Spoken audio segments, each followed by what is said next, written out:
আমি মানে রাষ্ট্রীয় ইনস্টিটিউশন এবং সোশ্যাল ফেব্রিক, সোশ্যাল ভ্যালুজ সবকিছু ধ্বংস হয়েছে। আচ্ছা, এখন সবচেয়ে গুরুত্বপূর্ণ প্রশ্ন যেটা, সেটা হচ্ছে যে যদি সেটাই হয় তাহলে আমাদের ভবিষ্যতে জন্য কি অপেক্ষা করছে? আমরা কি এটাকে রিকভার করতে পারবো? রিকভার করতে পারলে কতদিন সময় লাগবে আর কিভাবে করব? আমি কিন্তু হোপফুল এই কারণে যে আমি মানুষের যেই সামাজিক মানে যে হিউম্যান কন্ডিশন, মানে আমি ইতিহাস পড়ে আমি যেই কতগুলো সত্য সব সমাজে আহ, প্রায় সমানভাবে ফাংশন করে। এটা এটা অ্যাকচুয়ালি কোনো without a doubt it's truth to me, almost scientific truth, যে একটা সমাজে যদি ন্যায় বিচার থাকে এবং একটা সমাজে যদি স্বাধীনতা থাকে মানুষের, তাহলে সেই সমাজে অনেক গোলযোগ হবে, অনেক কিছু হবে, কিন্তু আলটিমেটলি যেই arch of history so to speak, এটা ক্রমশই সেই দিকে বাঁক নিবে, যেটা হচ্ছে গিয়ে মোটামুটি ন্যায়ের পক্ষে এটা বাঁক নিবে। সেই হিসাবে আমি আশাবাদী।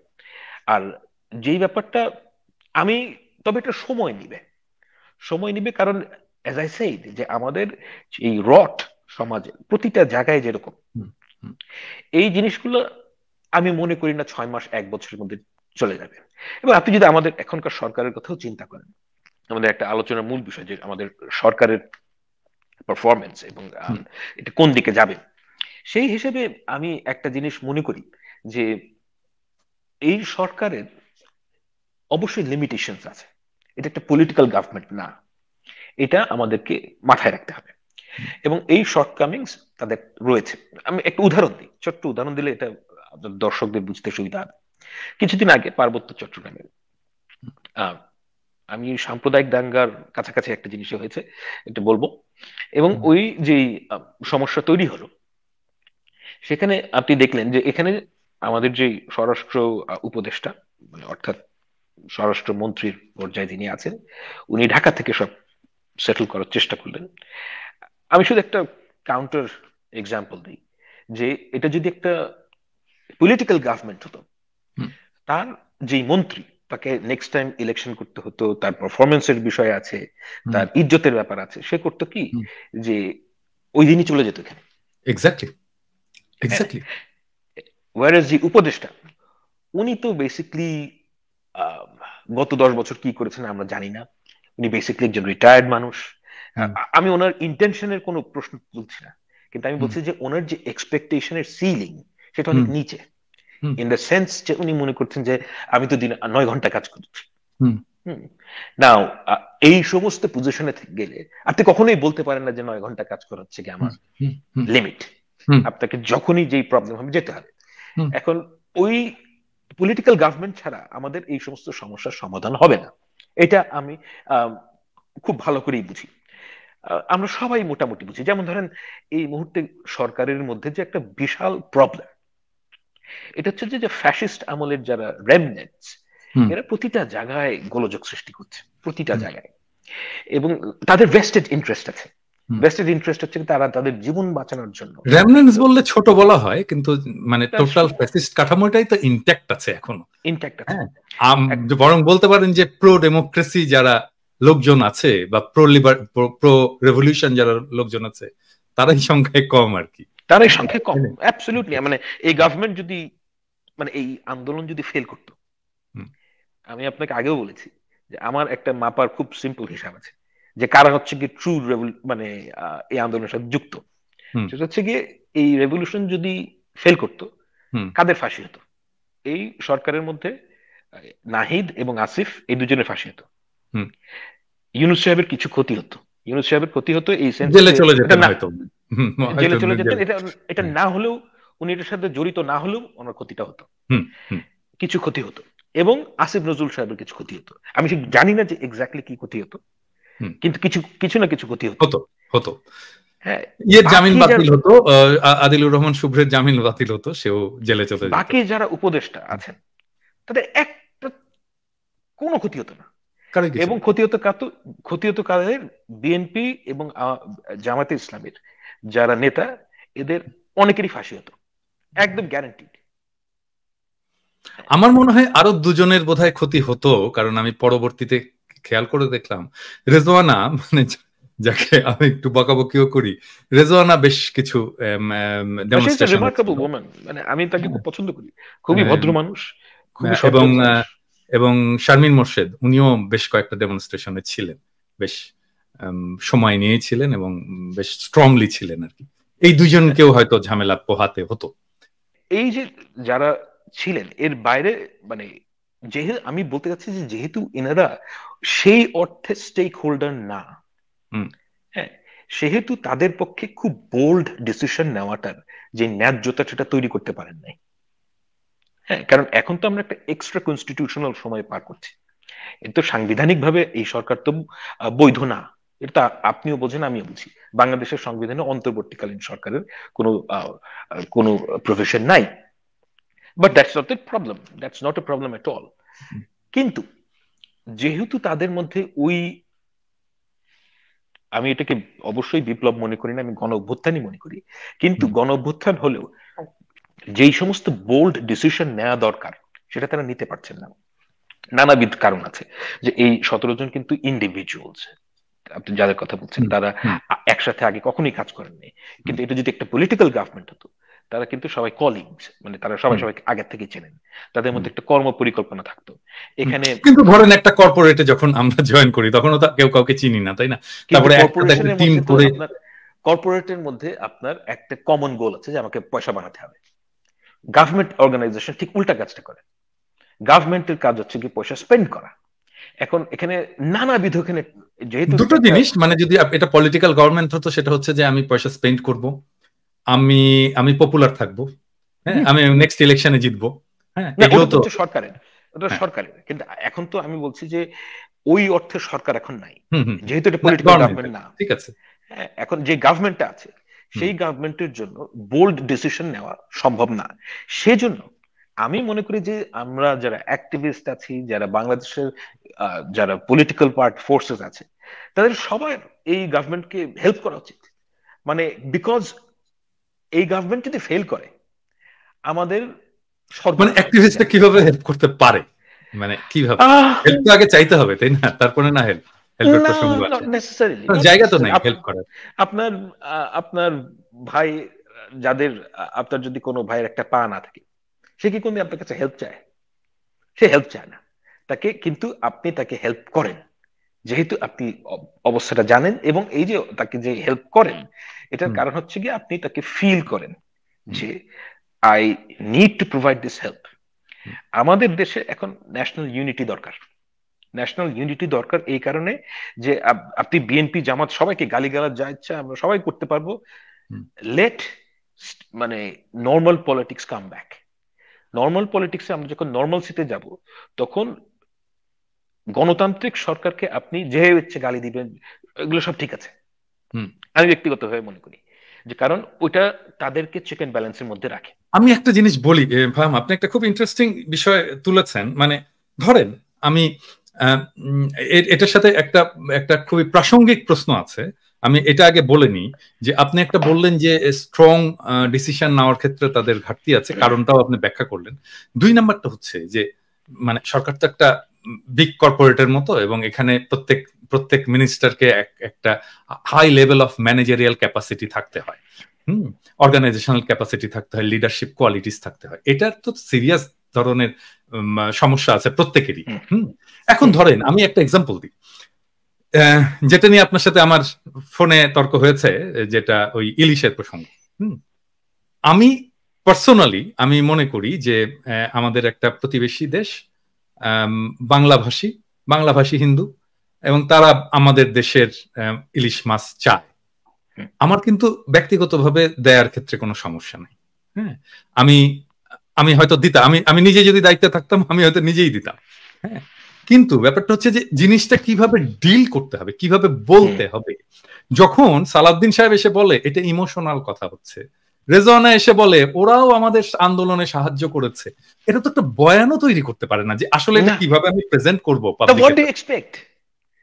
না মানে ভাই, মানে কি আমি জিনিসটাকে এভাবে বুঝি, এনারা না না, এটা ট্রেন্ড তো পলিটিশিয়ান না। তারা তো আপনাহাত জগন্নাথ হয়ে গেছে। তাদেরকে যদি আপনি না বলেন, আপনি যদি বলেন যে এখানেও সাপোর্ট করতে হবে, তাহলে তো এরা মনে করবে যে ও আচ্ছা আমি বললাম জন্যই তো এটা পাবলিক শুনলো, এটাই মনে করবে। তার বলাটা যে ভুল, এটা আপনি আই নো। যতক্ষণ পর্যন্ত না বলে দেবেন ততক্ষণ পর্যন্ত তারা শুনবে না, তা একদমই শুনবে না। আমি আমার তো দেখেন গতকালকে আমি আপনাকে বলি, গতকালকে আসিফ নজরুল ওই যে বললো না যে মাহমুদুর রহমান এইটা ইত্যাদি, মাহমুদুর রহমানের আমরা প্রচুর ইয়ে করছে, আমি ওইখানে ইন্টেনশনালি আমি ওইখানে একটা কমেন্ট করলাম। হ্যাঁ, হুম, সে সে তো এটা দেখেছে এবং আমার কমেন্টটাতেই বোধহয় 10,000-এর উপরে লাইক পড়েছে, তার মানে ওইটা একদম উপরে থাকবে। এটা হুম। আসিফ নজরুলের চোখে পড়েনি? চোখে পড়েছে। তো আসিফ নজরুল কেন ওটার উত্তরটা দিল না? মানে কি ওনার দেওয়ার সময় নাই? নিশ্চয়ই আছে, ওনার যেহেতু লাইভ করার সময় হয়, উত্তরটা দেওয়ারও সময়। এইটা ভাই আমি আপনার সাথে একমত না। এটা একমত না। কি কোনটায়? এইটা একমত না যে কোনটা ওনার কোনটা সময় থাকতেই হবে। কারণ আই ক্যান ইজিলি ইমাজিন, মানে আমি গুড ফেইথে বলছি, যে গুড ফেইথে আই ক্যান ইজিলি ইমাজিন আমরা অ্যাক্টিভিস্ট মানুষ, আমি একটা চাকরি করি, আপনার হয়তো আমার চেয়ে অনেক কম সময়, আমার একটা ছোট মেয়ে আছে, তা আমার হুম, তারপরও আমি সময় বের করতে পারি। হুম, কিন্তু আই ক্যান ইজিলি ইমাজিন বাংলাদেশে এখন যার উপদেষ্টা, হুম, মানে কেউ যদি কাজটা ঠিকভাবে করার চেষ্টা করে, হুম। তার নাও খাওয়ার সময় নাও থাকতে পারে। না, মানে এই এটা যে হতে পারে। আমি এটা একমত না, এটা টাইম ম্যানেজমেন্টের ব্যাপার। এটা কমপ্লিটলি টাইম ম্যানেজমেন্টের ব্যাপার। না, হ্যাঁ, আই এগ্রি, আই এগ্রি। এটাও তার একটা ম্যানেজারিয়াল ক্যাপাসিটি, তাই না? সেটাও উনাদের নাই। হ্যাঁ, তো মানে ধরেন, মানে আসিফ নজরুলের যদি 2 মাস হয়ে গেল না, 2 মাস হয়ে গেল সরকারে থাকে, আসিফ নজরুলের যদি পিনাকি ভট্টাচার্যের জন্য 2 মিনিট সময় দেওয়ার মতো সময় না থাকে, তাহলে উনি সরকারে আছেন কেন? না ভাই, তাই না? আপনাকে তো সবাই ভয় পায়। কি বলেন? দ্যাটস দ্য ট্রুথ, যে আপনাকে আহ, মানে আহ, সবাই তো, সরকারের যারা আছেন তারা তো ভয় পাবে। কারণ আম, এখানে আরো অনেক সমস্যা আছে। ফেসবুকে মানুষ ইন্টারঅ্যাক্ট করতে চায় না কেন? ফেসবুকে মানে যেমন ধরেন আমাকে অনেকেই মানে যারা বাংলাদেশের গণ্যমান্য ব্যক্তি, তারা আমাকে অনেক সময় এই কথাটা বলেছেন যে আমি হুম, তোমার ওখানে কমেন্ট করি না, কারণ ওই উল্টাপাল্টা গালিগালাজ করবে। হুম, হ্যাঁ, তো এখন দিস ইজ ট্রুথ। হ্যাঁ, মানে এখন আমার তো চামড়া খুব মোটা, আমাকে গালিগালাজ করলে আমার কিছু যায় আসে না। হুম, কিন্তু ধরেন অনেকের তো আসলেই মানে অত চামড়া মোটা না, অনেকের তো গায়ে লাগে। হ্যাঁ, হুম, তো এগুলো তো রিয়ালিটি। এই রিয়ালিটি থেকে তো আমরা বের হতে পারবো না। এবং প্রত্যেকটা মানুষের কিছু আমি বলবো, যেমন ধরেন ইউনূস সাহেব, ইউনূস সাহেব এখন ওনার 84 বছর বয়স। আই ক্যান ইজিলি ইমাজিন যে উনি এই যে ফেসবুক সেটিং, এই ইউটিউব ভিত্তিক কথা বলা স্ক্রিনের সামনে, এটা আমি হুম। বলতে পারতাম না 2 বছর আগে। হ্যাঁ, তো মানে উনি যে এটাতে মানে খুবই মানে কি বলবো, যে আনইজি ফিল করবেন, এটা কিন্তু হতেই পারে ভাইয়া। এবং এটা হচ্ছে কি, এই বাস্তবতাটা মেনে নিয়ে আমাদেরকে ফাংশন করতে হবে। এবং এটা যদি একটা মানে পলিটিক্যাল গভর্নমেন্ট হতো, তাহলে আপনি তাকে গালিগালাজ করাটা ঠিক আছে, জায়েজ আছে। কারণ হুম। পলিটিক্যাল গভর্নমেন্টের অনেক আর্মস থাকে, এই আর্মস গুলো তো এই সরকারের নাই। আমি এই কারণে, এবং আমার মধ্যে সবসময় একটা কাজ করে যে এই সরকার যদি ফেল করে, এই জিনিসটা ঘটনাটা কি ঘটবে এটা অনেক মানুষ বুঝতে পারে না, যে এই সরকার যদি ফেল করে হুম। সেই সিনারিওটা কি হবে।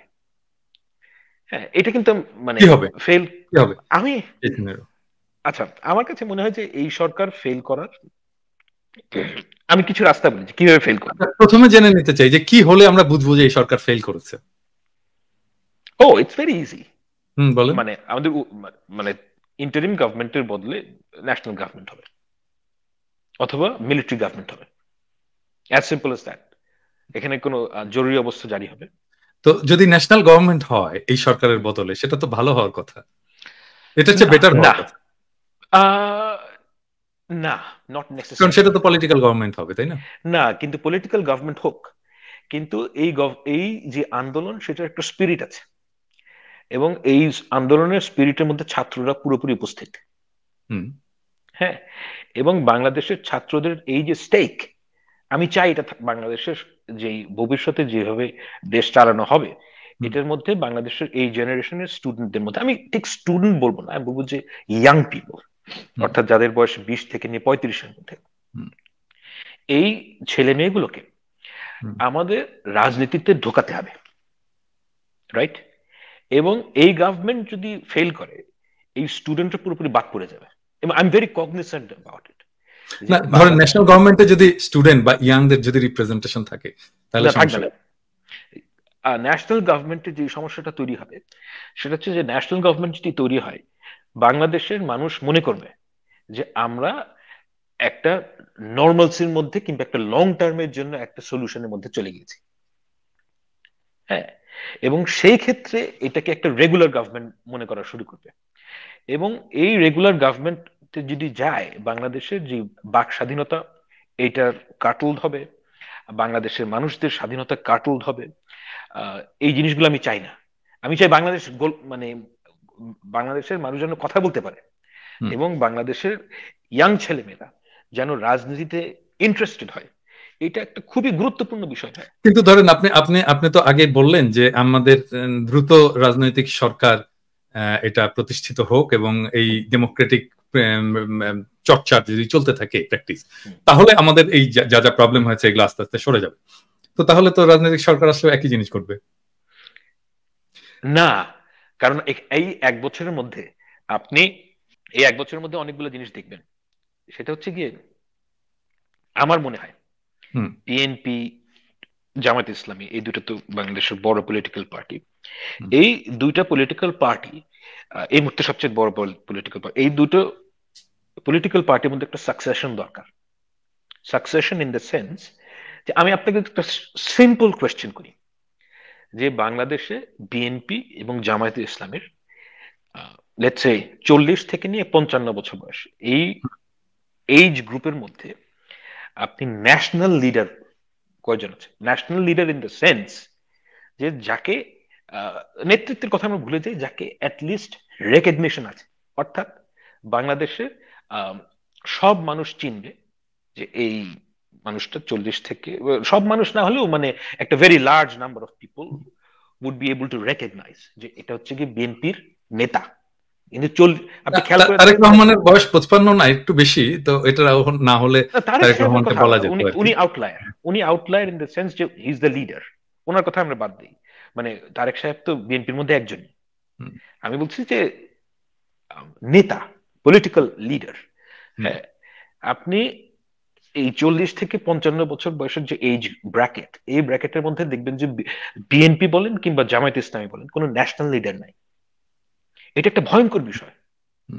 হ্যাঁ, এই সময়টার মধ্যেই কিন্তু মানুষের সব দিক থেকে, মানে ছেলে বলেন কিংবা মেয়ে বলেন, প্রফেশনালি বলেন এবং এক্সপিরিয়েন্সের দিক থেকে বলেন, যে এটা সবচেয়ে প্রোডাক্টিভ টাইম।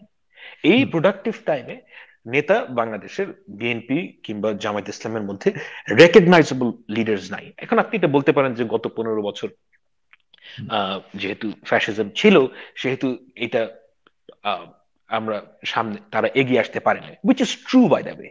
কিন্তু আমি এটা পুরোপুরি অস্বীকার করি না, এই যুক্তিটার ভ্যালিডিটি আছে।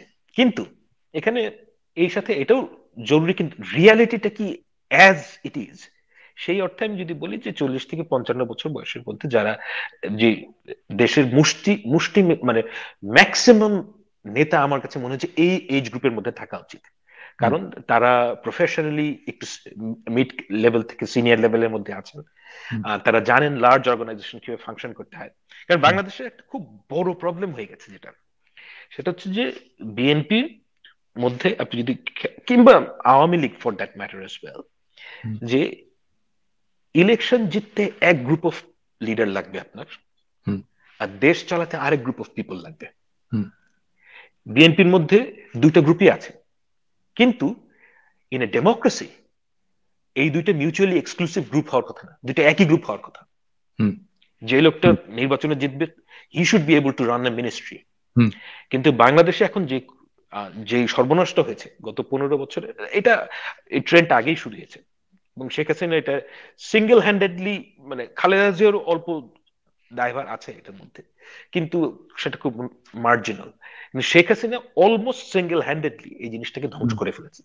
যে আপনার এখন এক সেট অফ লিডার লাগবে যারা ওই মানে বেসিকলি গালিগালাজ করবে, মেঠো রাজনীতি করবে, একে পয়সা দিবে, একে খুন করবে, এবং তারা হচ্ছে কি ইলেকশন জিতবে। এবং আরেক গ্রুপ অফ পিপল লাগবে যারা দিয়ে আপনি দেশ রান করাতে পারবেন। এটা হচ্ছে রেসিপি ফর ডিজাস্টার। এখান থেকে যদি আমরা উত্তরণ চাই, অর্থাৎ বিএনপি, জামায়াত ইসলামী এবং অন্যান্য পার্টি ফর দ্যাট ম্যাটার, আমি বলছি যে এই দুটার নাম বলছি কারণ তারা বড় দল এই মুহূর্তে, যে আপনার এমন গ্রুপ অফ পিপল লাগবে যারা দেশ রান করতে পারবেন। এবং আমি একটা এক্সপেক্ট করি যে এই এক বছরের মধ্যে এই কাজটা হবে, বিএনপির মধ্যেও হবে, জামায়াত ইসলামের মধ্যেও হবে। তারা হেড হান্ট করবে, কিন্তু এই প্রসেস করে তারা রিক্রুট করবে বাইরে থেকে। Yeah, I think so, I think so. They'll have to do it. And they will figure it out যে এই কাজটা আমাদের করতেই হবে। আমি এইটা প্রকাশ্যে হয়তো বলাটা ঠিক হচ্ছে না, বাট কিন্তু এটা আপনার সাথে আলোচনার প্রেক্ষিতেই বলার ইয়েটা থামাতে পারছি না, যেহেতু আমার দুই দলের মধ্যেই বেশ ভালো যোগাযোগ আছে অনেকের মধ্যেই। কিন্তু যেটাকে বলে কি প্রখর রাজনৈতিক জ্ঞান, হ্যাঁ, যেটাকে বলে যে একটা জিনিসকে, একটা পরিস্থিতিকে অ্যানালাইসিস করা, সেটা একটা ব্যাখ্যা দাঁড় করানো, একটা বয়ান তৈরি করা, হ্যাঁ, এই জিনিসটার ক্ষেত্রে কিন্তু ওনাদের অনেক ইমপ্রুভ করতে হবে। এবং এই যে আমরা যে অ্যাক্টিভিস্ট হয়ে উঠতে পারলাম, হ্যাঁ, এটা কিন্তু ওই জায়গাটা একটা গ্যাপ ছিল জন্যই আমরা আসলে অ্যাক্টিভিস্ট হয়ে উঠতে পারলাম। হ্যাঁ, আদারওয়াইজ আমাদের বয়ান তো শোনার কথা না। মানে আমরাও তো একসময় রাজনীতি করছি, হ্যাঁ, সেই সময় রাজনীতির বাইরের লোক এসে বয়ান তৈরি করছে, ফাইট করছে, এই কাজটা তো হতো না, তাই না? না, হতো না। এবং মানে কি, আমাদের উই নিড গুড ম্যানেজার্স। মানে কারোর যদি রাজনৈতিক জ্ঞান কম থাকে কিন্তু দে আর গুড ম্যানেজার্স, এই ক্ষেত্রে আপনি যেমন ধরেন সিঙ্গাপুরের কথা চিন্তা করেন। Singapore is not run by any ideology. Singapore is not run by, মানে আপনি লি কুয়ানের কথা যদি চিন্তা করে দেখেন, যে উনি হোয়াট এভার ওয়ার্কস মডেলে গিয়েছিলেন, এবং what ever works model essentially হচ্ছে কি আপনার অনেকগুলো টুল আপনি নেবেন, এবং টুলগুলোর মধ্যে কোনো কোহেরেন্স না থাকলেও, ইফ হি থট যে it will function here, he used it, he tried it at least. আমাদেরকে ওই মডেলে যাওয়াটাই বেটার, কারণ আমাদের যে রাজনৈতিক বয়ান, এটা নিয়ে আলাপ করতে হতে পারে, কারণ আসলে ধরেন মানে সিঙ্গাপুর তো একটা ছোট দেশ, খুবই ছোট দেশ, আর বাংলাদেশ একটা মানে অনেকে বলে আর কি আনম্যানেজেবল, হ্যাঁ, 18 কোটির দেশ এটা। ধরেন আপনি যেটা বললেন আর কি, যে আপনার মতো একটা পপুলার, আমি জানি না যে আপনি যখন গ্রাউন্ডে ছিলেন বাংলাদেশে আপনি ঠিক মতো হাঁটাচলা করতে পেরেছিলেন কিনা, এটা আমার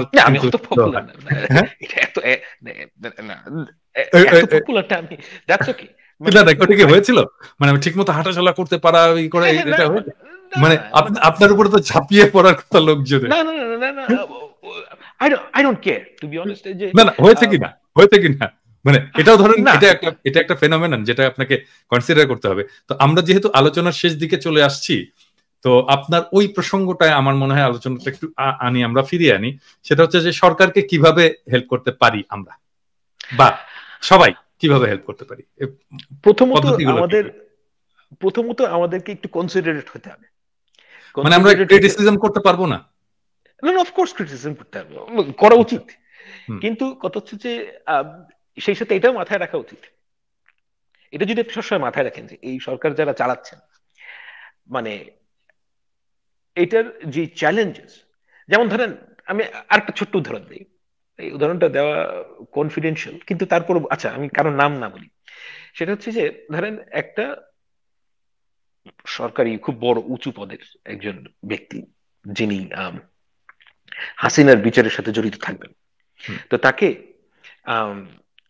যখন সিদ্ধান্ত নেওয়া হলো যে তাকে নেওয়া হবে, তার আগে কিন্তু আরো অনেককে অ্যাপ্রোচ করা হয়েছে, এবং অনেক বড় বড় মানুষ রাজি হন নাই হাসিনার মানে বিচার করার জন্য।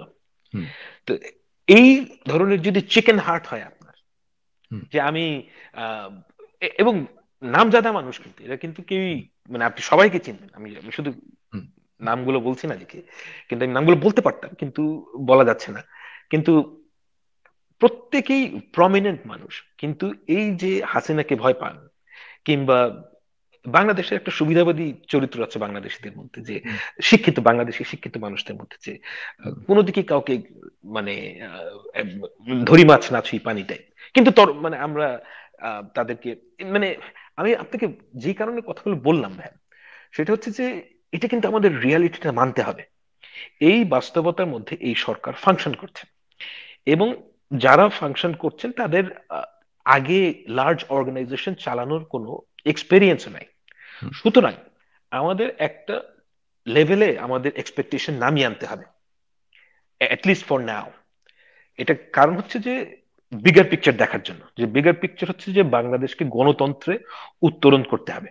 গণতন্ত্রে উত্তরণ করতে গেলে আপনার, এখন তো আমরা গণতন্ত্রের মধ্যে নাই এই মুহূর্তে, কারণ নাই হচ্ছে কি এখানে কোনো অ্যাডভার্সারিয়াল সিস্টেমের মধ্যে আমরা আসি নাই, যেখানে হুম, বিরোধী দল এবং সরকারি দল দুজনেই হুম, দুজনকে হুম, অ্যাটাক করতে পারবে। হুম, আমি, যেহেতু ওই সিস্টেমটার মধ্যে আমরা এখনো প্রবেশ করতে পারি নাই, হুম, আমার কাছে মনে হয় যে সরকারকে বুদ্ধি দিয়ে হেল্প করা উচিত, সরকারকে আম, কিছুটা টলারেট করতে হবে। কারণ আপনি কি দেখেন, বাংলাদেশের নভেম্বরের মধ্যে আপনি দেখবেন যে বিভিন্ন জায়গা থেকে যে আওয়ামী যেগুলো রেমনেন্ট, অর্থাৎ আপনি আপনি ইউর রাইট, যারা ফ্যাসিস্ট, হুম, এরা তো সব জায়গায় গন্ডগোল করবে। আপনি হুম, দেখবেন যে অনেক সিকিউরিটি ইস্যুস তৈরি হবে বাংলাদেশে এই হুম, অক্টোবর নভেম্বরের মধ্যেই। হুম, এই হবে, জিনিসগুলো তৈরি হবেই হবে। হবে। এখন এমন এগুলো যদি আপনি শক্ত হাতে দমন করতে চান, সেটার জন্য আপনার মাস ব্রড বেসড সাপোর্ট দরকার। ওই ব্রড বেসড সাপোর্টটা এই সরকার, আমি মনে করি না যে কখনোই তারা নিতে পারবে। কারণ আমরা একটা জিনিস ভুল করছি, যে এই সরকারের যে সাপোর্ট সেটা হচ্ছে গিয়ে খুবই আরবান সাপোর্ট। আমি একটা জিনিস বলি, আমি আপনাকে এমনি বলেছিলাম, ফোনে বলেছিলাম, সেটা এখন বলি। ধরেন উম, এই যে বিভিন্ন জায়গায় যেই ঝামেলাগুলো হচ্ছে এবং ইসলামপন্থীদের সাথে এনএসআই এবং এজেন্সি গুলো কাজ করছে এবং তাদেরকে উস্কে দিচ্ছে নানা হুম ধরনের হুম কাজ করার জন্য, এবং যেটা আবার পরবর্তীতে মিডিয়াতে আসছে। কারণ ওই সময় আপনি আপনি জানেন যে আমরা কিভাবে মিডিয়ার সাথে এনগেজড হয়েছি, ইন্টারন্যাশনাল মিডিয়ার সাথে, হুম এবং কিভাবে আমাদের ফেসটাকে ক্লিন করার ক্ষেত্রে কাজ করেছি। হ্যাঁ, এবং হাসিনার বয়ানগুলো কেন তখন কাজ করেনি? কারণ আমরা সারা পৃথিবীতে হুম নানা জায়গায় মিডিয়া, মানে আমরা ফ্রান্সেই করেছি, হুম আমরা ফ্রান্সের কোন মিডিয়াতে হাসিনার কোন বয়ান জায়গা পাইনি। হ্যাঁ, ওই যে হুম সেকুলারিজম, এইটা সেইটা, জঙ্গি, এগুলো কোনো কিছু জায়গা পাইনি। রাদার অল্টারনেট বয়ান স্টাবলিশড হয়ে গেছিল। এখন তো উল্টো বয়ানটা আবার চলে আসছে যে বাংলাদেশে জঙ্গিবাদের উত্থান হচ্ছে, যে ব্লুমবার্গে আজকেই একটা রিপোর্ট হুম আসছে। হুম। তো এই এই কাজগুলো আমার কাছে খুবই স্পেসিফিক তথ্য আছে, কোন এজেন্সি কাদের কাদের কাছে যাচ্ছে, কাদের সাথে কথা বলছে এবং কাদেরকে নিয়ে এই কাজগুলো করাচ্ছে, খুব স্পেসিফিক। তো ওইখানে যারা বসে আছে ওনাদের এটা মাথায় নাই? ওনারা ওনারা জিজ্ঞেস পারবেন করেন না। না কেন? না না, হ্যাঁ ওনারা এই জিনিস, ওনারা জিজ্ঞেস করেন না কেন যে আচ্ছা বলেন তো, আপনি তো বললেন, এটা বলেন তো কে কে করেছে? এ তো স্বরাষ্ট্র মন্ত্রী, তো আমাকে জিজ্ঞেস করতে পারেন, পারেন পারেন কিনা বলেন। তো ওনারা তো হেল্প হ্যাঁ চান না। আমার তো কথা হচ্ছে হ্যাঁ, এখানে যে ওনারা তো হেল্প চান না। না ওনারা, দিস ইজ ট্রু। মানে মানে সিকিউরিটি আমি, ইস্যুটা কোথায় থেকে আসছে? হ্যাঁ, এনএসআই এর কোন কোন অফিসার গেছে, যে কাদের কাদের সাথে আলাপ করেছে, আমার কাছে পুরো নাম ঠিকানা আছে। এখন এইটা যদি না জানতে চায় এ, স্বরাষ্ট্র মন্ত্রণালয়, তাহলে কি আমি ফেসবুকে লিখে দেবো এটা, বলেন তো? না তাই না? ফেসবুকে লেখা, ফেসবুকে লেখার তো জায়গা না। কারণ আমি তো হচ্ছে গিয়ে, স্বরাষ্ট্রমন্ত্রী মন্ত্রীর তো ইয়েও যাই না, পরে আবার ফোন করলে বলবে যে আমার কাছে ইয়ের জন্য। আমি তো চাই যে ওনারা ফোন করুক আমার কাছে যদি সাহায্য চায়। মানে এভাবেই তো না সাহায্য চাইতে হবে, তাই না? হ্যাঁ আমার কাছে মানে কি, তথ্য আছে, ওনার কাছে আসে না। তো তাহলে আমাদের কাছে সাথে কথা বলতে হবে তোরে না ভাই। আই সার্টেনলি বিলিভ যে আমাদের অ্যাট দ্য লিস্ট মানে বিএনপি এবং জামায়াত ইসলামী এই দুইটা পলিটিক্যাল পার্টির যারা অ্যাক্টরস, তাদের সাথে আরো তাদের কানেকশন বাড়ানো উচিত। কারণ মানে তাদেরকে অ্যাডভার্সারিয়াল গ্রুপ হিসেবে না দেখে তাদেরকে অ্যাসোসিয়েট হিসেবে দেখাটা বেটার এই সরকারের জন্য। কারণ হচ্ছে কি আলটিমেটলি এই দেশের যে রাজনৈতিক ভবিষ্যৎ, সেখানে দুইজন খুব বড় স্টেক হোল্ডার হচ্ছে গিয়ে বিএনপি এবং জামায়াত ইসলামী। এবং এই দুইটা লার্জ অর্গানাইজড পলিটিক্যাল ফোর্সকে আপনি বাদ দিয়ে বাংলাদেশে ইন্টারেস্টিং চালাতে হচ্ছে পারবেন না। আরেকটা জায়গা আপনি যেটা বললেন যে আমরা সবাই চাই তরুণরা আসুক, কারণ তরুণরাই তো ভবিষ্যৎ নির্মাণ করবে, তো তরুণরা ডেফিনেটলি আসুক। কিন্তু আপনি কি দেখেছেন যে তরুণদের একটা অংশ এই বিএনপি এবং জামাত বিদ্বেষী হয়ে অফকোর্স, তাদের অ্যাক্টিভিজম চালায়? হ্যাঁ। Let them do it. মানে কি, let them do it, but as long as they are involved in it. Hmm, আমি আমি একটা জিনিস মনে করি ভাই, তরুণরা যেভাবে বাংলাদেশের তরুণরা বাংলাদেশকে যা দেখেন, আমার সাথে সেটা মিলবে না। আমি যা মনে করি বাংলাদেশ কিরকম হওয়া উচিত এবং এখনকার দিনে তরুণরা যা মনে করেন, দুটো এক না। And I am fine with it. কিন্তু যে জিনিসটা আমি বাংলাদেশের তরুণদের কাছে এক্সপেক্ট করি, যে তারা বিএনপি এবং জামায়াতে ইসলামীকে যদি অপছন্দ করেন, দেন ফেস দেম পলিটিক্যালি। মানে এই ফেসবুকে লেখালেখি করলে তো আসলে রাজনীতি হবে না। রাজনীতি একটা সেক্সি কাজ না। রাজনীতি আপনি যদি ঠিকভাবে কাজটা করতে চান, এটা অসম্ভব টিডিএস, অসম্ভব বোরিং একটা কাজ, মানে অসহনীয় একটা কাজ। কোন লোক যদি অনেস্ট থাকেন, তার পক্ষে রাজনীতি করাটা দুর্বিষহ একটা অভিজ্ঞতা। এটা আমি মানে বাংলাদেশের হ্যাঁ, প্রেক্ষাপটে যারা বলছি। রাজনৈতিক দল করে এসছে তাদের জন্য তো অবশ্যই। হ্যাঁ, হ্যাঁ, যদি আপনি যদি মাল পানি বানাতে চান অন্য কথা, কিন্তু না যদি আপনি আবার কাজটা যদি তারা বলে, আবার যদি তারা বলে যে না আমরা তো ফেসবুকে বয়ান তৈরি করতে পারি, লেখালেখি করে বয়ান বলতে তৈরি পারি, করাটা, বয়ান তৈরি বয়ান করাও তৈরি একটা একটা রাজনীতি। একটা রাজনীতি, কিন্তু ক্ষমতায় আপনাকে যেতে হবে। আমি তরুণদেরকে বলি যে আম, বাংলাদেশে আপনি যতই বয়ান তৈরি করেন, আলটিমেটলি আপনাকে ক্ষমতার বলয়ে যেতেই হবে।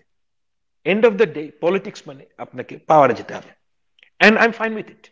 কারণ আপনার যত যত ভালো অভিপ্রায়, যত ভালো প্ল্যান আছে, সেটাকে বাস্তবায়ন করতে গেলে আপনাকে পার্লামেন্টে যেতে হবে। এবং এই পার্লামেন্টে যাওয়ার জন্য একটাই রাস্তা আছে, সেটা হচ্ছে কি আপনাকে রেগুলার পলিটিক্সে ইনভলভ হতে হবে। আমি বাংলাদেশের তরুণদের কাছে এক্সপেক্ট করি, either you get involve with your own party, or you join established political parties. এবং মানে এই ঘটনাটা ঘটতেই হবে যে এই ইয়াং ছেলে মেয়েদেরকে যদি রাজনীতিতে ঢুকানো না যায়, রাজনীতিতে তারা যদি সরাসরি মানে ওই বাজে কাজটা করতে রাজি না হয়, তাহলে আমাদের আসলেই মানে ভবিষ্যৎ খুবই অন্ধকার। তাহলে আসলে অন্ধকার, কারণ এই সাকসেশনটা হতে হবে যে তরুণদেরকে রাজনীতির মধ্যে অবশ্যই জায়গা করে দিতে হবে। এখন তরুণরা কোন জায়গাটায় যাবেন, এটা তাদেরই ডিসিশন, এটা আমি নিতে পারবো না, আপনিও নিতে পারবেন না। এটা হচ্ছে তাদের সিদ্ধান্ত, তাদের সময়ের সিদ্ধান্ত, তাদের বয়সের সিদ্ধান্ত। আমি এক্সপেক্ট করি যে তারা সঠিক সিদ্ধান্তই নেবেন, কিন্তু একটা জায়গায় তাদেরকে অবশ্যই একমত হতে হবে আমাদের সাথে, কিংবা অ্যাটলিস্ট আমার সাথে তো এই ক্ষেত্রে বটেই, যে আপনাকে ফর্মালি ইনভলভ হতে হবে। হ্যাঁ, you have to be in, এবং মানে full monty in in British way. তো মানে ওইটা না হলে হবে না। এখন আমি এক্সপেক্ট করি যে ঘটনাটা ঘটবে, এবং আমি এটাও এক্সপেক্ট করি যে বিএনপি এবং জামায়াত ইসলামী এই দুটো political party actively head hunt করবেন। মানে মানে head hunt in the sense যে আহ, যেভাবে আপনারা লার্জ মাল্টি ন্যাশনাল অর্গানাইজেশনে হেড হান্ট করেন, ওইভাবে তাদের হেড হান্ট করা উচিত। এবং যেভাবেই হোক তাদেরকে এই পলিটিক্যাল যেই ফোর্স, এই পলিটিক্যাল ফোর্সের মধ্যে তাদেরকে ঢুকাতে হবে।